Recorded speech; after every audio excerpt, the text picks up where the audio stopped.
If you're watching the Barrie real estate market, you're probably hearing lots of different stories.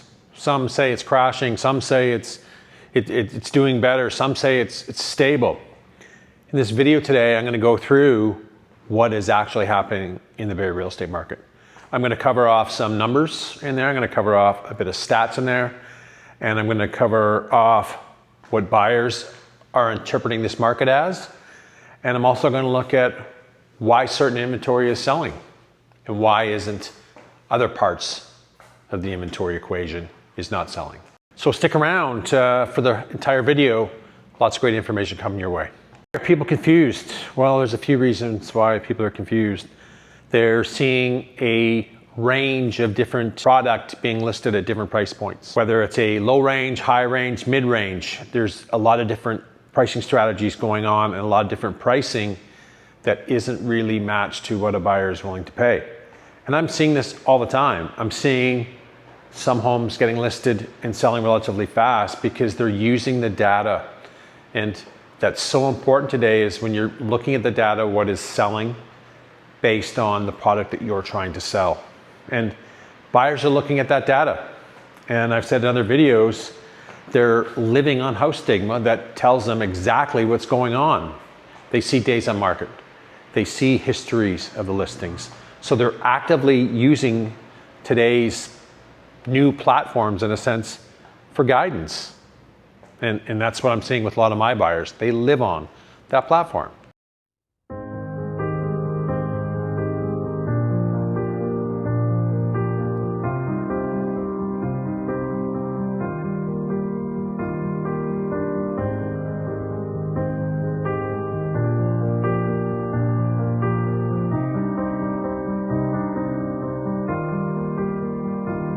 And buyers have a lot more choice today. Currently in Barrie, we have 671 active freehold listings. For the month of June, for the stats, we saw 708. So inventory is coming down, but not in a way rapidly, because it's not. We're seeing single digits at times, and it's not a really true reflection of what we're seeing in the market. And I want people to take note of that. We still have an abundance of inventory. When we're seeing 21% selling month over month and 79% not selling, that's an issue. And that's an issue that should really, raise some eyebrows. So when you see numbers like that, we know the market isn't performing. We know what is lagging. We know that pricing strategies are off. We know pricing isn't priced isn't correctly matching what buyers are willing to pay for those properties. And it's normal. We've been seeing this for the last few years. And then, what I do see is when a property is priced accordingly for today's market, it sells. So I really question, can we do more transactions? Yeah, I think we can if pricing was better. And keep in mind, when we're looking at different price points in this marketplace, the higher we go, the smaller the market is for higher price point properties due to qualifying, due to income levels, due to interest rates. So those type of properties in the mid-range, let's just say 7 to 9, take some time to sell. We're seeing about 82%. No, I think the number's higher. I had it in the back of my head and I forgot. I think it was 85. Anyway, we'll go with in the 80s is not selling in that 7 to 9 range. When we're seeing 18, 17, 16% turning over every month. And I was out with a client yesterday, a new client that I'm working with. And after every showing, we pull up on the computer in the car and we look. And every one of the showings that we viewed yesterday had massive days on market. I'm talking months. And that's normal. And then we see, holy cow, it finally sold. And I'm talking 100, 150, 200 grand. Where they started from. So get it. If I was a seller, I would want the most amount of money possible. Any seller would. But if the market isn't there for that today, you're not going to get it. And what ends up happening is that you end up getting less because the market is changing. This market is changing month to month. Inventory is not really coming down. Single digits, that's small. We're talking 8, 7, 9 listings. Big deal. It's not coming down. And we're moving into a fall market shortly. 5 weeks left of summer, we'll say. Kiddies back to school. We'll start to see an uptick in listings. We are. So now there's more competition. And buyers, as I mentioned, have a lot of choice. They're not making decisions fast. They're not. I have a couple first-time buyers. They take their time.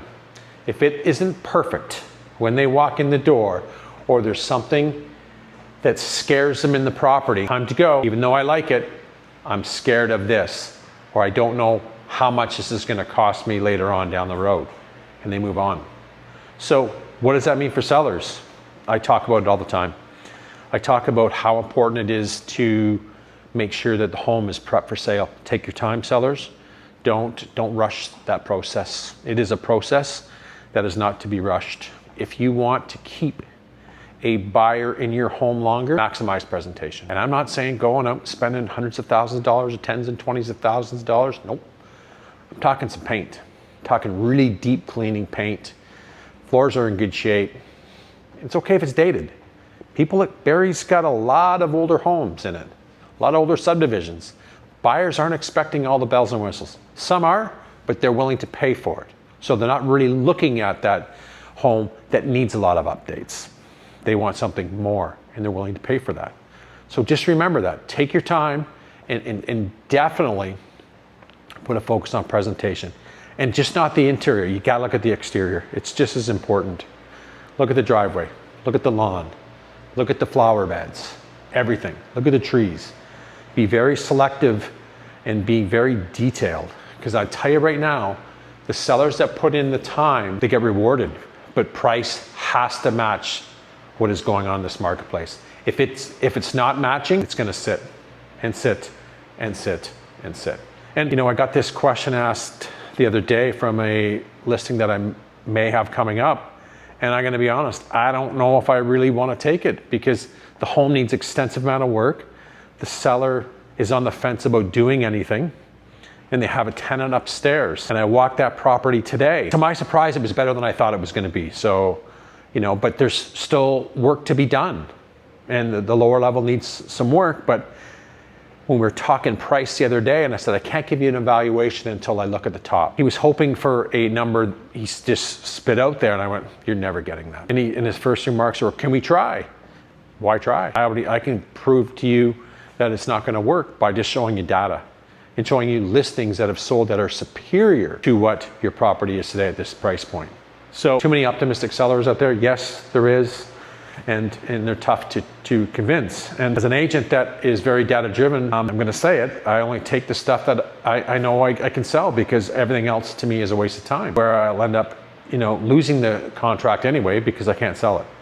And then I'll have to open house it every single weekend, and that doesn't really sell houses today. So it's just a lot of extra work, and there's no outcome at the end except even more frustrated seller. So anyway, enough about that.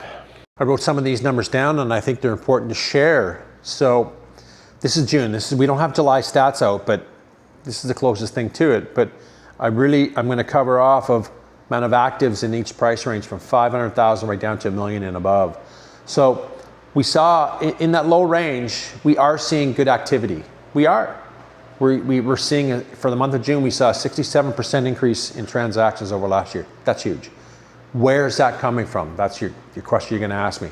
It's coming from first-time buyers. We're seeing them return to the market because pricing has became more in their affordability zone. A couple years ago, they thought they were pushed out. They're never going to be homeowners. So a lot of them are coming back. But out of that, even though 67% transactions up, we're not seeing price movement upward. We're not. There's demand there, but we're not seeing prices move up. Out of the inventory, there is, in that 5 to 6 range, there's 94 active listings. 32% are selling, 68% are not selling. Big numbers. And as we progress in price, we just see more of a percentage of not selling. 6 to 7, 153 listings. 29% selling, 71% are not selling. So why aren't the other 69, 71% not selling? Well, we know why. Maybe it's not the right property, but 9 times out of 10, there's two things: pricing and presentation. That's why they're not selling. Number 3, 7 to 8, very, very tough range. It's one of the hardest, to me, it's one of the hardest ranges to sell in today. Just because it's not a first-time buyer property, and it's kind of not that trade-up kind of property too. So a smaller group can afford that 7 to 8 range in a first-time buyer. A person that's in a townhouse today is not moving to a 7 to 8 property unless it's got some size. Some are, depending on the size, but it's a very, very competitive range.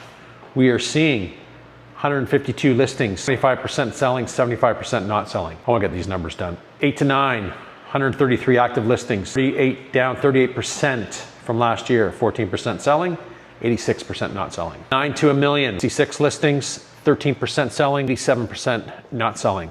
And a million and above with 110 active listings, 10% selling and 90% is not selling. Those numbers are consistent, folks. Those numbers have been consistent for the last few years in the same percentages. It's a tough real estate market out there today. I know you're gonna ask me, so Mark, what's selling? I'm not gonna go through the price categories, but I'm gonna let you know what is selling today. If the property is priced correctly for the market, it is selling. If it has decent presentation, move-in ready, it is selling. So what's the opposite of that? If it's not priced properly and presentation is lacking, it's not selling. And then in those properties, we further see massive reductions. And most, I shouldn't say most, a good chunk of them will say, we'll just let the listing expire and say, you know what, I'm giving up. This just isn't the market for the price I want. And that's the case for a lot of the properties today. You know, well, if there's not a reason to move or to sell, don't sell in this market. If there's a reason for you to sell in this market, whether it's job transfer, downsizing, upsizing, whatever, sell. But you're gonna have to be realistic in the price point. And a lot of people are still attracted to the pricing that we saw a couple years ago. That market's not here.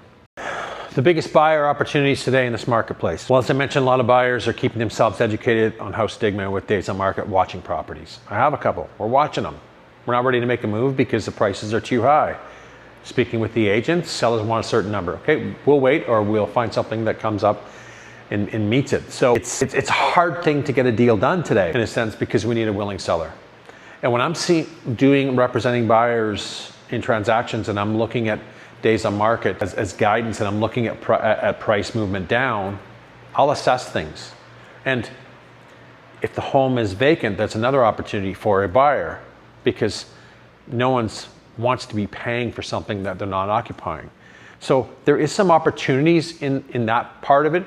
So definitely pay attention to the vacancy and definitely pay attention to days on market because you can negotiate harder because you have choice. It's a lot of product.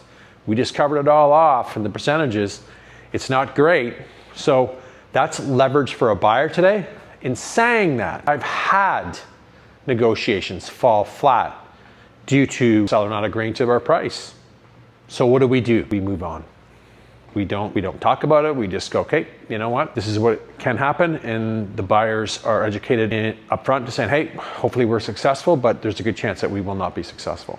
If we're not, don't be upset about it. We just move on. Because my job isn't to convince a seller, even though I have all the data to back it up.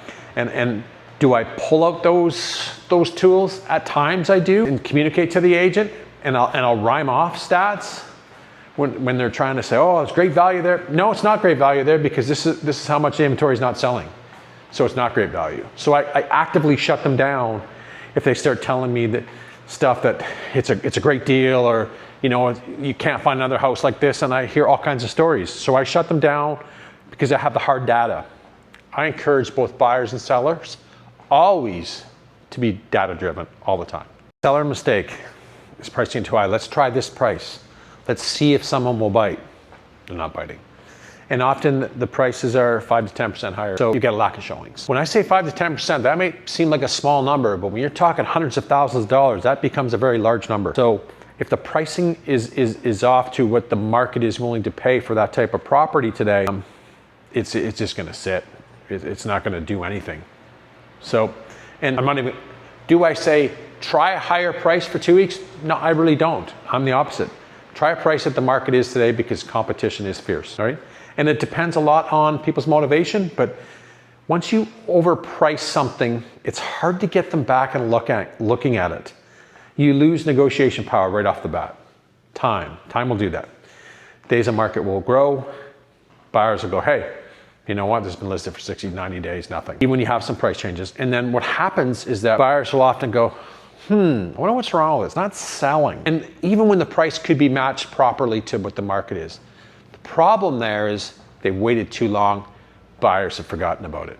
So, and I know there's a lot of inventory out there, and you probably, are sick and tired of hearing my voice about sellers not pricing properly.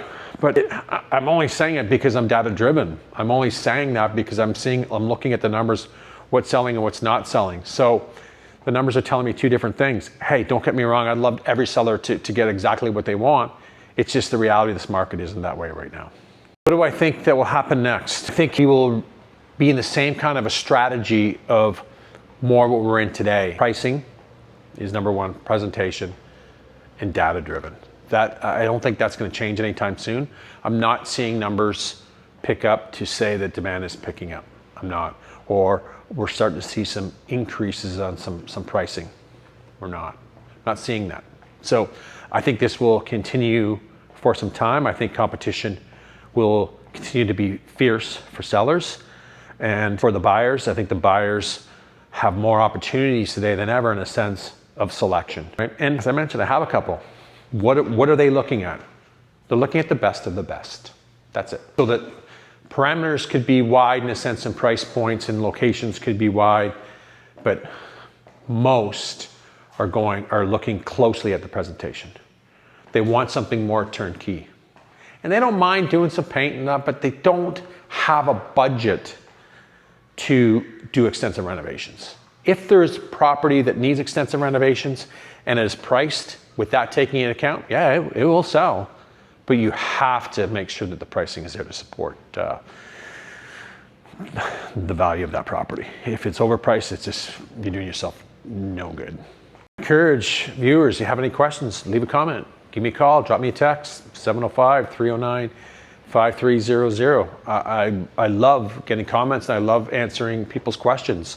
This is a market where you should be asking lots of questions because the dynamics change quickly. So, you have them, ask away. I'm Mark Turcott from Right Home Realty, and I'm here to help you make better decisions in real estate today. Campbell Bay has 3 luxury waterfront condo buildings located right on the bay and the waterfront trails.